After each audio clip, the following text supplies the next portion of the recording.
Umuahia North, Umuahia South Federal Constituency, the National Assembly. I am the primary representative of Mazen Nnamdi Kanu. We're very disappointed in the ruling of the court today, where especially the court took a position that the extraordinary rendition was not going to be part of the consideration today. But he, however, to be fair to him, said if we can prove that there were extraordinary rendition, then that would change his consideration. So we are coming back. I've been assured by the lawyers that they are coming back to show that proof. One, the issue of jurisdiction. We will now know whether this court has jurisdiction or not. That's number one. Then number two, there seems, I keep saying it, there seems to be two sets of rules in this country. One for the Igbo man and the other one for every other Nigerian. Where every other Nigerian gets a reprieve, the Igbo man would not get a reprieve. You look at even the issue of the health situation of our brother. There have been many circumstances where people have been given opportunities to go and seek medical care, yet Nnamdi Kanu is denied. Even the president, at every consideration, the president goes overseas to take care of himself. He doesn't even subject himself to Nigerian medical attention. So it is very wrong for them to deny Nnamdi, who the doctors have laid clear evidences that he's having insufficiencies, organ insufficiencies. And what is the government waiting for? For him to die? And then the circumstances will now be brought up again? So, but for the Igbos, I'm more disappointed with the Igbos. The political leadership of the Igbo land, the spiritual and otherwise concerned, are keeping quiet, extraordinarily quiet, on the issue of Mazen Nnamdi Kanu. Especially when it is shown that when it concerns to others, especially in the north, the government is negotiating with terrorists, non-terrorists, dressed up with guns and various ammunition, and yet they have not proved that Nnamdi Kanu is a terrorist.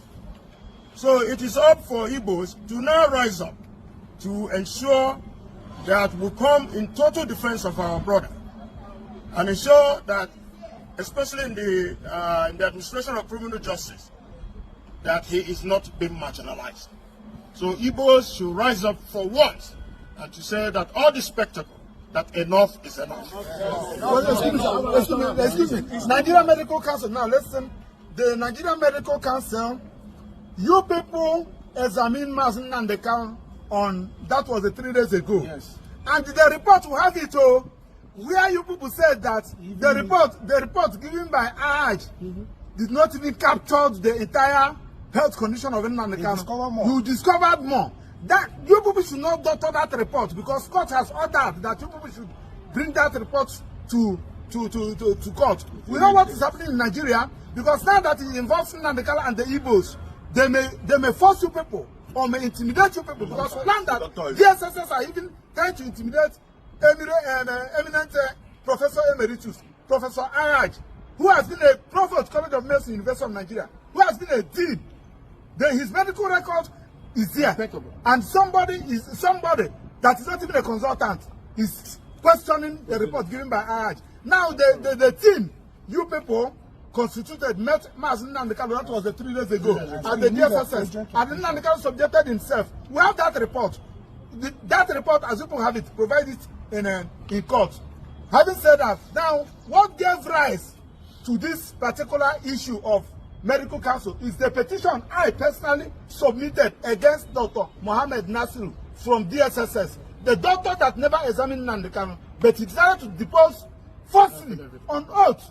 37 paragraph affidavit. I submitted that petition. It was on that basis that Attorney General ordered the medical council to constitute a different board. We have been following it up, and that petition must be heard. And the Dr. Nasiru should be, with his license as a medical doctor, if he is, should be withdrawn. Barrister Maxwell Opera PhD is submitted. It should be there. Just like what Honorable said, I'm highly disappointed to my fellow Igbo people. Oh my God. Nnamdi Kanu is suffering this because he's an Igbo. Yes. We must say it. Yes. Had it been that Nnamdi Kanu is from the north or from the southwest, he wouldn't have been there by now. And everybody's keeping quiet. Yes. Both the religious leaders, both the political leaders others, both those in diaspora. Nothing is happening. He has no you feel that this is I'm only disappointed. So this the judge said that he's not aware. It's not a pronunciation of you or not you.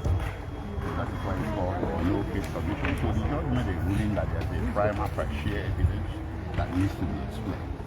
So in common parlance, it's because on him to come and mount his own defense. But there is the other aspect of the ruling that concerns extraordinary rendition.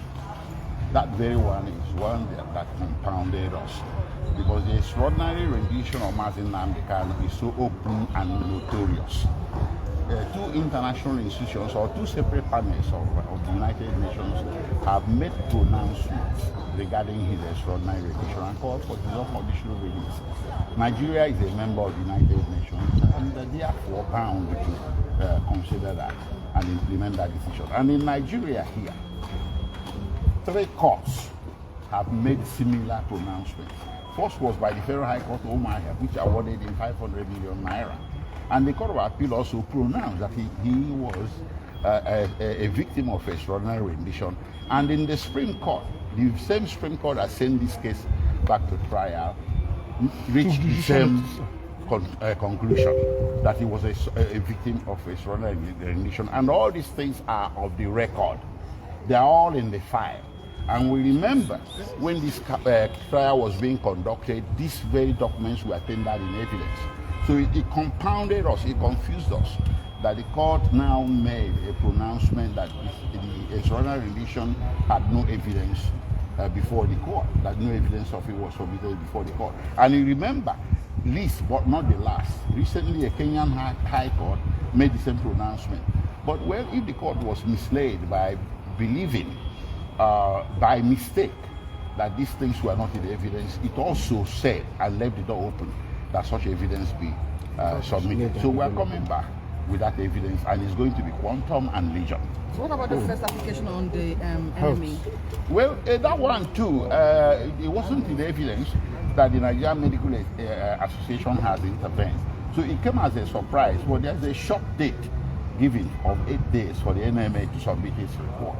So somebody is ill, you know, I don't think NMA is going to change much of that. But I think the judge wanted to leave the record open to admit every possible evidence regarding this matter.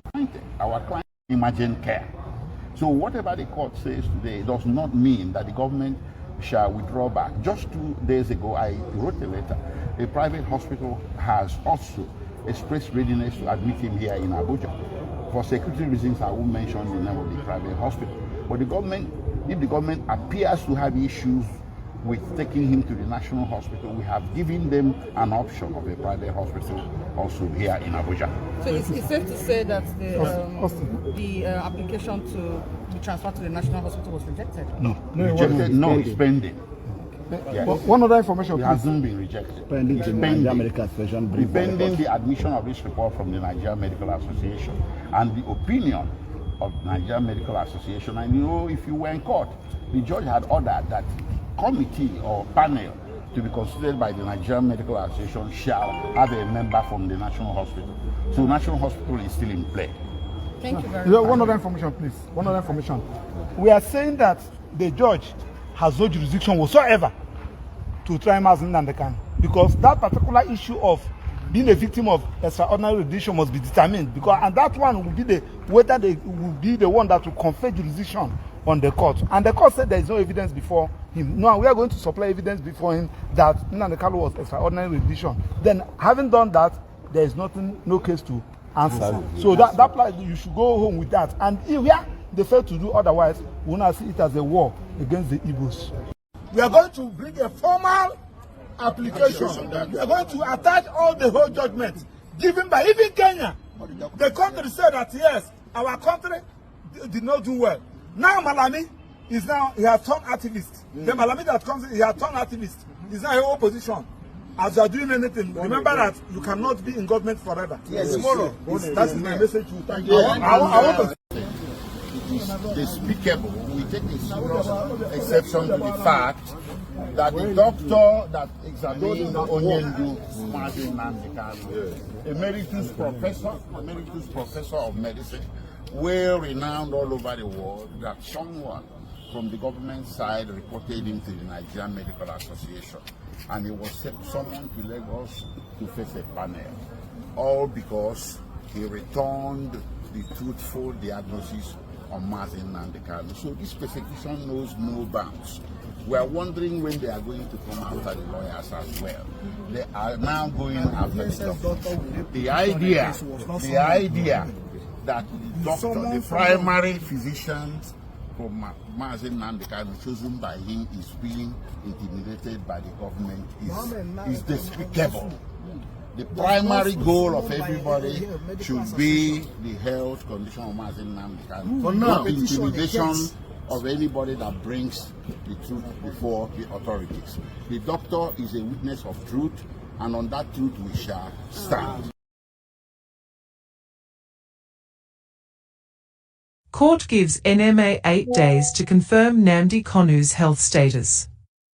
The Federal High Court in Abuja, on Friday, ordered the Nigeria Medical Association, NMA, to constitute a team of medical experts to ascertain the health condition of the detained leader of the indigenous people of Biafra, IPOB, Nnamdi Kanu.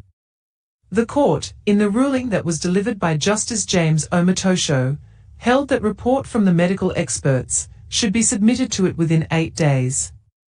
It held that the report would assist the court to decide on an application that Kanu, who is answering to a 7-count terrorism charge, filed to be transferred to the National Hospital in Abuja for proper medical attention.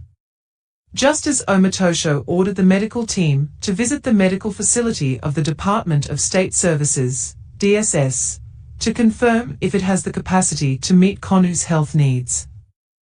He held that the committee set up by the NMA is at liberty to make use of any hospital in the country to carry out its investigations.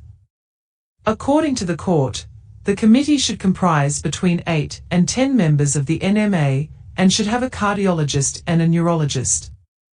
More so, the court ordered that the chief medical director of the National Hospital must also be a member of the committee. Stay tuned and have a blessed day.